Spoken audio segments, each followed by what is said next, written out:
आज की कथा का नाम है शिल रूप Goswami ji blessed bye Radha Rani. Okay. तो नंदग्राम और यावत के बीच में एक जगह आती है। नंदग्राम मतलब कौन सा गांव? जहाँ पे हाँ, जहाँ पे नंद बाबा यशोदा मैया और कृष्णा रहते थे। यावत मतलब कौन सा गांव? जहाँ पे राधा रानी जटिला। हाँ, जटिला कुटिला और तो इनके इन दो जगहों के बीच में एक जगह आती है जिसको कहा जाता है टेर कदम्ब। टेर कदम मतलब क्या? वहां पे कदम्ब का ट्री है, तो उस जगह का नाम ही टेर कदम्ब हो गया। अब हुआ क्या था, जब रूपा गोस्वामी जी वेस्ट बंगाल से वृंदावन आए थे, तो उनको चैतन्य महाप्रभु ने बोला था रूपा गोस्वामी जी और सनातन गोस्वामी जी को कि आपने धाम जाना है और लीला स्थली खोज के निकालनी है कृष्ण भगवान की। तो ये लोग आए यहाँ पर और उन्होंने लीला स्थली खोजना शुरू किया। सबसे पहले तो उनको ये राधा कुंड, श्याम कुंड वगैरह सब पता चल गया। अभी इन्होंने क्या किया, इनको आसक्त नहीं होना था किसी भी चीज से। होता है ना कि आपको किसी घर में रहने की आदत पड़ जाती है तो आपको वो घर छोड़ने का मन नहीं करता। कई सारे लोग होते हैं जिनको अगर बोलो कि चलो यूएस शिफ्ट हो जाओ, अमेरिका शिफ्ट हो जाओ, तो बोलेंगे नहीं नहीं, हमारा यहाँ पे सेटअप। फिर किसी को बोलेंगे दूसरे कहीं और जगह पे शिफ्ट हो जाओ, तो वो बोलेंगे नहीं नहीं नहीं, हम इतने कंफर्टेबल नहीं, यहाँ पे हमारे सारे पहचान के लोग हैं, हम नहीं शिफ्ट हो सकते।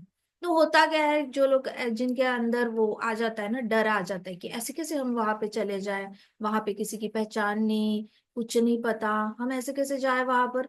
ऐसे करके जिनके हृदय में डर होता है, तो वो डर नहीं होता एक्चुअली, उनके अंदर आसक्ति हो गई होती है जहां पे वो रहते हैं, और वो काफी कंफर्टेबल हो गए होते हैं उस जगह से।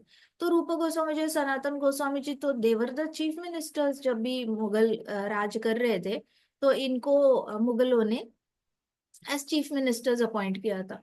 तो इनको पहले से ही पता था कि आप कहीं रहने लग जाते हो तो आप ऑटोमेटिकली अडेप्ट हो जाते हो उस चीज से, और आपको आसक्ति हो जाती है। तो रूपा गोस्वामी जी ने क्या करना, दोनों ने ही बेसिकली, दोनों भी किसी ना किसी पेड़ के नीचे तपस्या करते थे, लिखते रहते थे, लिखते रहते थे। दोनों ने, देखो, दो तरीके की भक्ति होती है।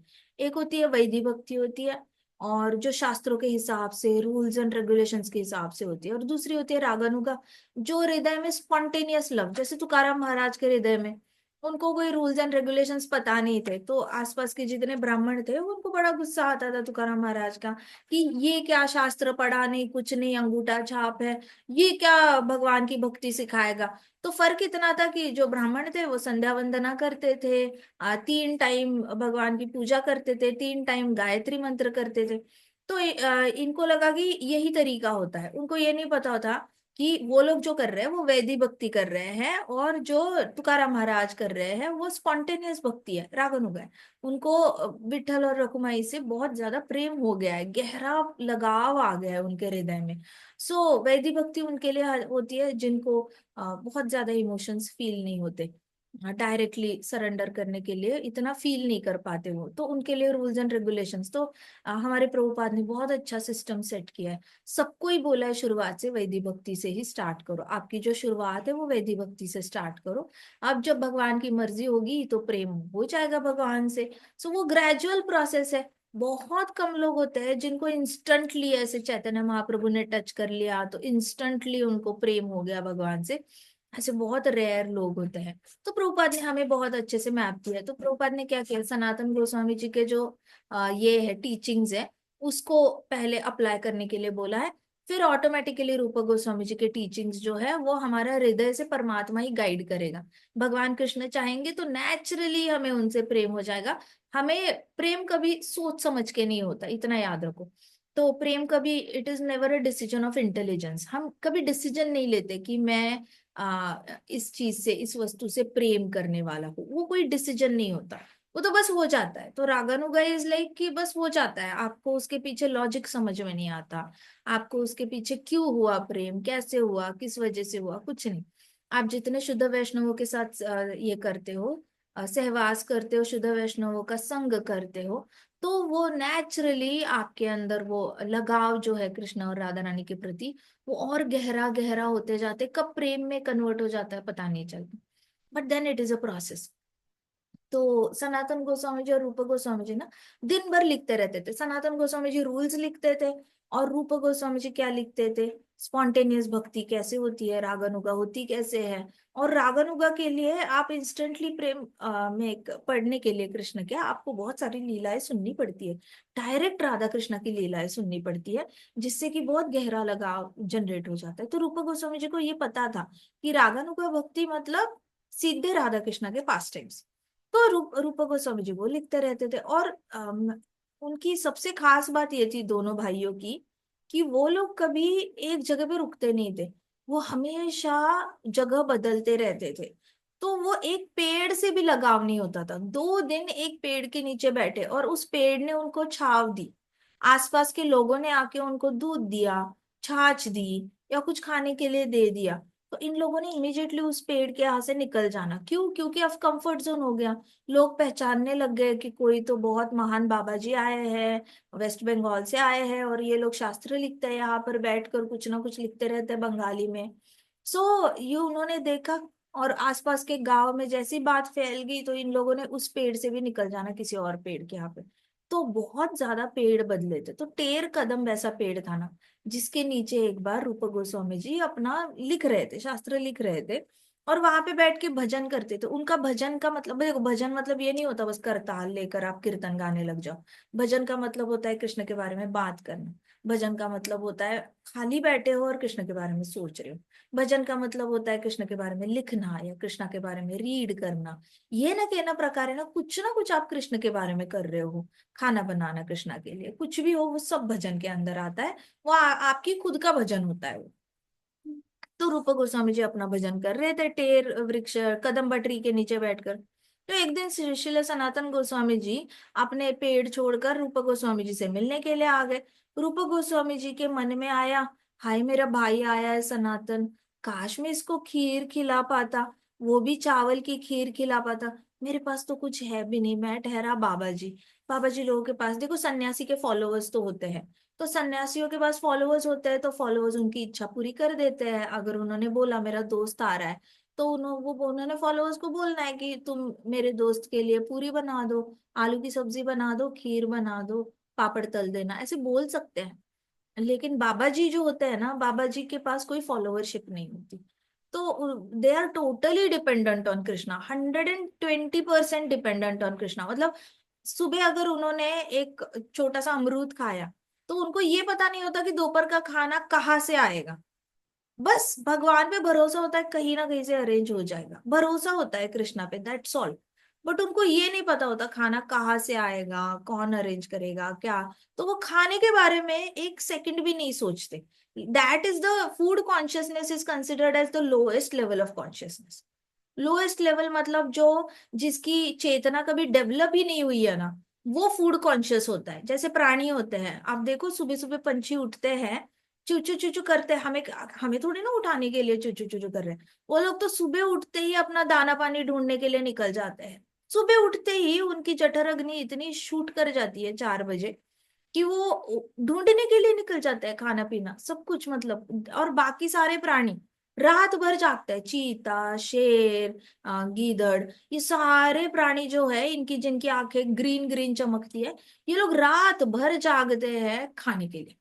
सो फूड कॉन्शियसनेस है ना, जिसके मन में बार बार खाना खाना खाना चलता रहता है, उसने तो सबसे पहले अपने वाइटामिन की वगैरह टेस्ट करानी चाहिए, कुछ ना कुछ तो कमी है शरीर में।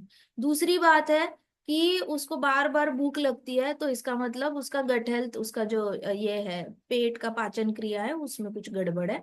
डेफिनेटली वो बार बार पेट कुछ मांग रहा है, हो सकता है वर्म्स हुए हो, या फिर कुछ ना कुछ कमी है उसके शरीर में, तो टेस्ट, ओवरऑल टेस्ट कराना चाहिए। लेकिन हमारे शास्त्रों में कहा है कि फूड कॉन्शियसनेस जो है वो सबसे लो लेवल कॉन्शियसनेस है।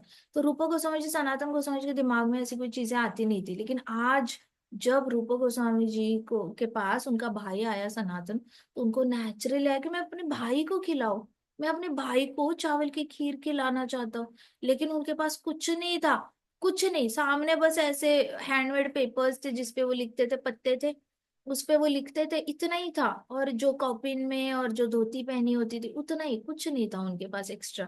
ब्राह्मण थ्रेड होता था, पानी पीने के लिए एक लोटा होता था, दैट्स इट। खाने के लिए प्लेट भी नहीं होती थी। तो उन्होंने देखा मेरे पास तो कुछ भी नहीं है। तो श्री राधा ठकुरानी है, हमारी राधा रानी जो है, उनको वो लोग ठकुरानी कहते हैं, वृंदावन में सब लोग कहते हैं ठकुरानी। तो वो हमेशा, वो ऐसे तत्पर रहती है, मेरे भक्त की इच्छा है मैं पूरी करूंगी, मेरे भक्त की इच्छा मुझे पूरी करनी है। ऐसे करके राधा रानी को बड़ा मजा आता है अपने भक्तों की इच्छा पूरी करना। क्यों मजा आता है पता है? क्योंकि भक्त मांगता नहीं है। आप देखो, आपके घर में कोई गेस्ट आया और वो गेस्ट आके बैठा बैठा बातें की बातें की बातें की, गेस्ट ने आपसे कुछ नहीं मांगा। आपने बोला शरबत दे दूं, नहीं कुछ नहीं चाहिए। चाय दे दूं, नहीं। कॉफी दे दूं, नहीं। आपको मैं पकौड़े तल के दे दूं, नहीं। आप लंच करोगे, नहीं। राजमा दूं, नहीं। चावल दूं, नहीं। कुछ भी नहीं मांगा सपोज, तो आपको वो गेस्ट ज्यादा अच्छा लगता है। लेकिन अगर कोई आया, बहू रानी पकौड़े तल दो, अभी तक चाय कैसे नहीं आई, हाय हाय हाय तुम्हारी दाल में तो नमक ही नहीं है, ऐसे करके कोई आया गेस्ट, तो यू विल बी लाइक कब जाएंगे, ये फूफा जी कब जाएंगे, दिमाग खा के रखा है, ऐसे हो जाएगा आपको। जो मांगने वाला भक्त होता है या मांगने वाला डिवोटी कोई भी हो, वो इतने प्यारे नहीं होते। हालांकि पार्वती माता उनकी इच्छाएं पूरी करेगी, शिव जी भी कर देंगे। बच्चे हैं, मांग रहे हैं, तो चलो कर देते हैं पूरी। बच्चा एक बार मांगे तो ठीक है, बच्चा हर रोज ही उठ के मांगने लग जाए तो मतलब हेडेक ही है, राइट? ऐसे किसी को अच्छे नहीं लगते। तो राधा रानी को ना भक्तों की इच्छा पूरी करना पसंद है, क्योंकि भक्त सीधा राधा रानी को कुछ मांगता ही नहीं। He never says Radha Rani मुझे ये दे दो, मुझे वो दे दो। राधा रानी को ना बहुत अपनी कान ऐसे लगा के सुनना पड़ता है कि इसको क्या चाहिए, क्योंकि इसके हृदय में भी इच्छा नहीं आती। रूप गोस्वामी जी, सनातन गोस्वामी जी के खुद के मन में अपने लिए कभी खीर की इच्छा आती नहीं थी। तो राधा रानी अगर उनके हृदय में जाके बैठे, माइंड रीड कर लेना, वो भी डिजायरलेस होता है, एम्प्टी होता है। चीज लाइक अब आएगी इच्छा, अब आएगी इच्छा, अब आएगी इच्छा। तो जैसे ही उन्होंने सुन लिया रूपा गोस्वामी जी के मन की इच्छा, तो राधा रानी बड़ी अलर्ट हो गई। और राधा रानी वाज लाइक कि मैं सेवा करना चाहती हूँ रूपा गोस्वामी जी की। सो राधा रानी को रूपा गोस्वामी जी के मन की बात पता चल गई। तो राधा रानी ने क्या किया, सीधा भजन कुटीर, जहाँ पे कदम्ब वृक्ष था, उसको भजन कहा गया है, भजन स्थली कहा गई है। तो वहां भजन स्थली के यहाँ पे रूपा गोस्वामी जी के पास गई हूँ। और राधा रानी ने ना बड़ा सिंपल ड्रेस पहना था। सिंपल मतलब कोई गहने नहीं, कुछ डेकोरेशन नहीं, जैसे गांव की लड़कियां होती है ना, बिल्कुल सिंपल सिंपल कपड़े पहनती है, ऐसे एकदम सिंपल सिंपल कपड़ों में गई थी। ऐसे भी नहीं कि, और वो आई और उन्होंने रूप गोस्वामी जी को कहा कि ओ गोस्वामी जी, आप ये कैसा भजन करते रहते हो, पूरा पूरा दिन यहाँ पे कभी धूप में कभी पेड़ की छांव में बैठे रहते हो, आप मधुकरी कलेक्ट करने के लिए क्यों नहीं जाते हो? तो रूपा गोस्वामी जी ऐसे ऐसे बैठे थे, उन्होंने सोचा क्या बताऊं मैं, मधुकरी कलेक्ट करने के लिए क्यों नहीं जाता। तो मधुकरी मतलब एल्म्स, भिक्षा मांगने जाना, बाबा जी लोगों को अलाउड होता है। तो ये शास्त्र में भी दिया है कि आप तपस्या कर रहे हो और आप अगर मांग के खाते हो तो कुछ गलत बात है नहीं, आपको किसी ब्राह्मण घर में जाना चाहिए जहाँ पे आप किसी से मांग के खा लेते हो। आप मधुकरी कलेक्ट करने के लिए क्यों नहीं जाते, ऐसे राधा रानी ने पूछा। तो इसका रियल रीजन ये था कि रूपा गोस्वामी जी को लगता था जाने में इतना टाइम, वापस आने में इतना टाइम, खाने में भी टाइम चला जाएगा। अब खाना खाऊंगा तो पानी भी लाना पड़ेगा, पानी पीने में भी टाइम लग जाएगा। अगर खाना ज्यादा हो गया तो नींद आ जाएगी, छपकी लग जाएगी, फिर सोने में टाइम वेस्ट हो जाएगा। फिर उठने के बाद वापस मूड करे ना करे लिखने का, वापस और सोने का मन करे। तो इस चक्कर में रूपा गोस्वामी जी को लगता था क्यों खाना, रहने ही दो, सारी प्रॉब्लम खाने से ही शुरू हो रही है।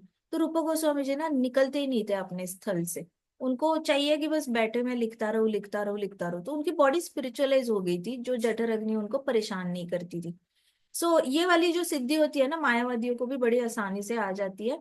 Once you learn to control your senses, automatically आपका बॉडी जो है वो स्पिरिचुअलाइज हो जाता है, हरि नाम अगर कॉन्स्टेंटली लेते रहो तो रूपा गोस्वामी जी ने ऐसे सोचा। इतने में राधा रानी ने कहा चलो रहने दो, कोई बात नहीं, आप जवाब नहीं दिया तो भी चलेगा। मैंने ना कुछ चीजें लाई है, मैं उससे खीर बनाना चाहती हूँ चावल की, मैं बना दूँ?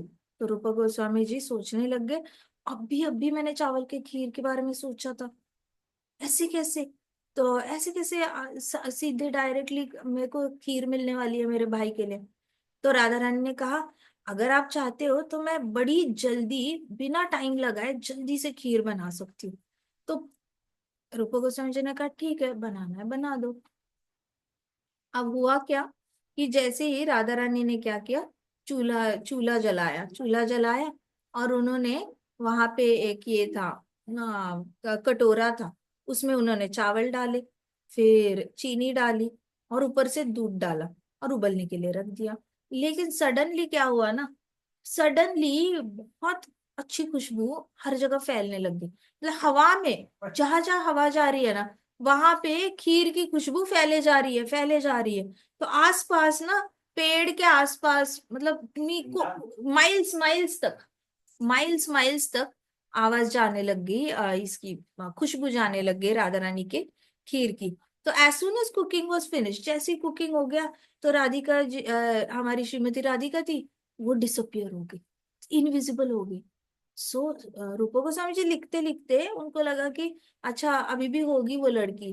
तो उन्होंने ऐसे देखा, गायब, इनविजिबल, चूल्हा वगैरह सब साइड में, खीर ऐसे उठा के रखी है और लड़की गायब है, कहीं नहीं दिख रही।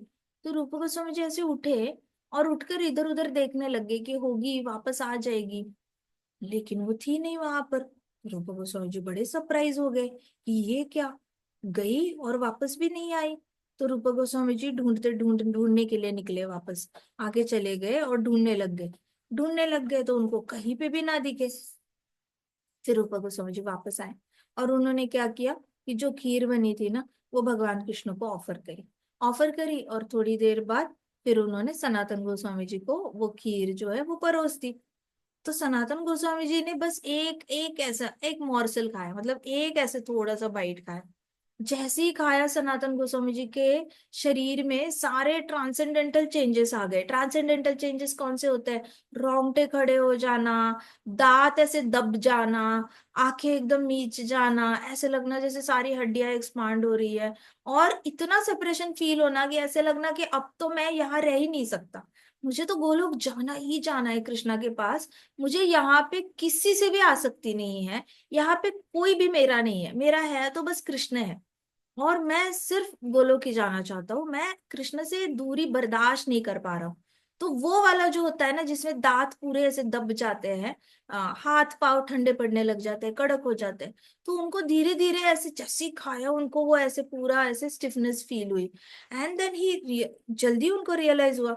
तो इमिजिएटली वो उठे जगह से, उन्होंने पूरा बाइट ऐसे चबाया भी नहीं, तो इमिजिएटली ऐसे उठे और उन्होंने रूपा गोस्वामी जी को कहा, किसने बनाई है खीर, ऐसे करके चिल्ला के बोले उन्होंने रूपा गोस्वामी जी को, किसने बनाई है खीर। तो रूपा गोस्वामी जी ने बोला कि यहीं पे गांव की एक लड़की आई थी, कावड़ गर्ल आई थी, वो आई और उसके पास सामान था, तो उसने बोला मैं बनाऊं क्या, तो मैंने बोला ठीक है बना लो। उसने मुझे पूछा भी मधुकरी लेने के लिए क्यों नहीं जाते, लेकिन मैं लिखने में बिजी था, तो मैंने उसको जवाब नहीं दिया कुछ।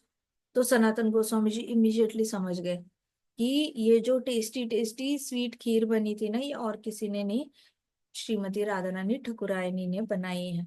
तो सनातन गोस्वामी जी ने अपने मन में सोचा कि लेकिन ये सही नहीं है, श्रीमती राधा रानी ठकुरानी को यहाँ पे आना पड़ा और हमारे लिए पकाना पड़ा, हमने उनसे सेवा लेना बिल्कुल भी उचित नहीं है।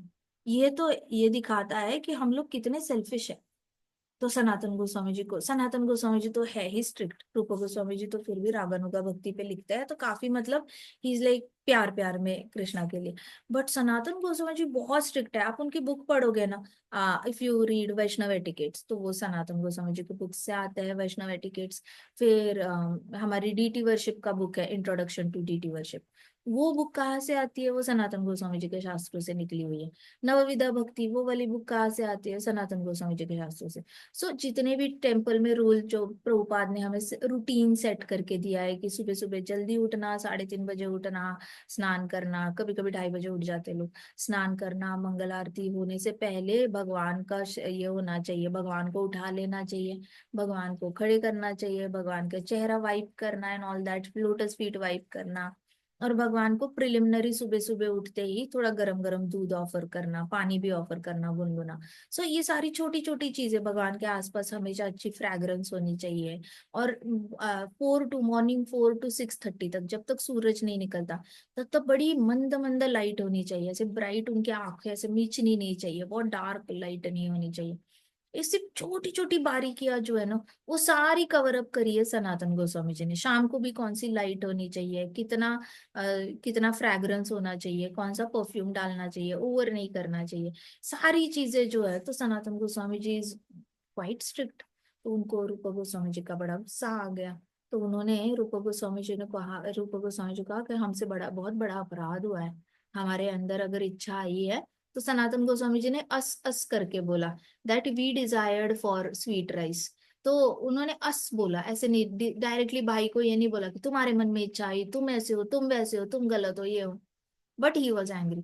तो उन्होंने बोला कि हमारे मन में जो इच्छा आई है ना, उसकी वजह से आज ठाकुरानी जी को यहाँ पे आना पड़ा और हमारे लिए खाना बनाना पड़ा।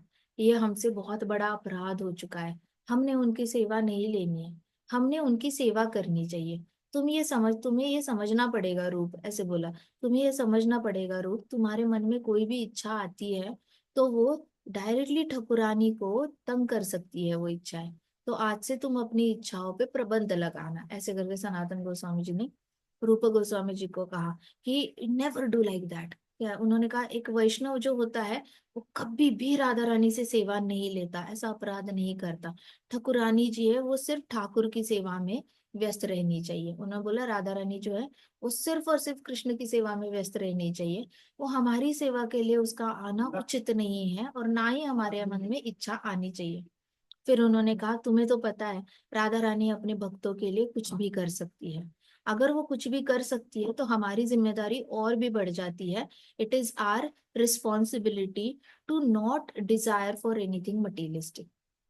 तो ये हमारी रिस्पॉन्सिबिलिटी है, moral responsibility. It is like आप मम्मी पापा के घर पे चले गए और आपको पता है कि पापा आपकी इच्छा पूरी करेंगे ही करेंगे। आपने बोला मुझे फैंसी स्टेशनरी चाहिए, पापा लाएंगे ही लाएंगे। आपने बोला पापा स्कूल में येलो टी शर्ट पहन के जाना है, कुछ फंक्शन, पापा लाएंगे ही लाएंगे। अब जब आपको पता है ना कि पापा आपकी इच्छा पूरी करने ही वाले हैं, तो आपकी ये मॉरल रिस्पॉन्सिबिलिटी बन जाती है कि मैं क्या मांगू क्या ना मांगू। ये नहीं कि रात के 10 बजे पापा मैगी चाहिए, you can't do that. It is your moral responsibility कि कौन सी चीज वस्तु मांगने से मेरे पापा को और टाइम पे तकलीफ होगी। कब वो ऑलरेडी ऑफिस से थक के आए हैं, आते ही उनको मांगना चीजें, और संडे टू संडे मांगो जब वो फ्री है, and then he can cater to you. But आपकी जो आपकी इच्छाएं पूरी करता है ना, उसके प्रति आपकी जिम्मेदारी बन जाती है कि कब मुंह खोलना है और कब नहीं खोलना, कौन सी चीजें अपने तक ही रखनी है और कौन सी चीजें उनको बतानी है। तो इस तरीके से रूप गोस्वामी जी को सनातन गोस्वामी जी ने कहा कि ये हमारी रिस्पॉन्सिबिलिटी है, ये हमारी जिम्मेदारी है कि हम अपने मन में भी ऐसी कोई इच्छा ना लाए जिसकी वजह से राधा रानी को हमारी सेवा करनी पड़े। ये बिल्कुल ही शास्त्रों के विरुद्ध है। तो Sanatan Goswami ji is total, he goes by the book, he just goes by the book, वो बुक के बाहर नहीं है। तो उन्होंने कहा, whatever work you might have, you must go for मधुकरी। कहते कल से तुम्हें कितना भी इंपॉर्टेंट काम हो, तुम कल से मधुकरी के लिए जाओगे। मधुकरी मतलब दान मांगने जाओगे, अन्न अन्न का एम्स मांगने जाओगे, भिक्षा मांगने जाओगे। तुम अपना सारा काम साइड करोगे और खाना खाओगे, तुम अपना सेहत का ख्याल रखोगे, तुम अपना खाना खुद कलेक्ट करोगे। और तुम्हारे पास कोई भी आए तो तुम तुम्हारी मधुकरी बांटोगे, लेकिन तुम कोई भी नई चीज के बारे में, वस्तु के बारे में नहीं सोचोगे। तुम्हें मधुकरी में जो भी मिलेगा वो कृष्ण का प्रसादम समझकर तुम खाओगे और अपने मन में तुम कोई भी इच्छा जागृत नहीं करोगे, because you did not do this.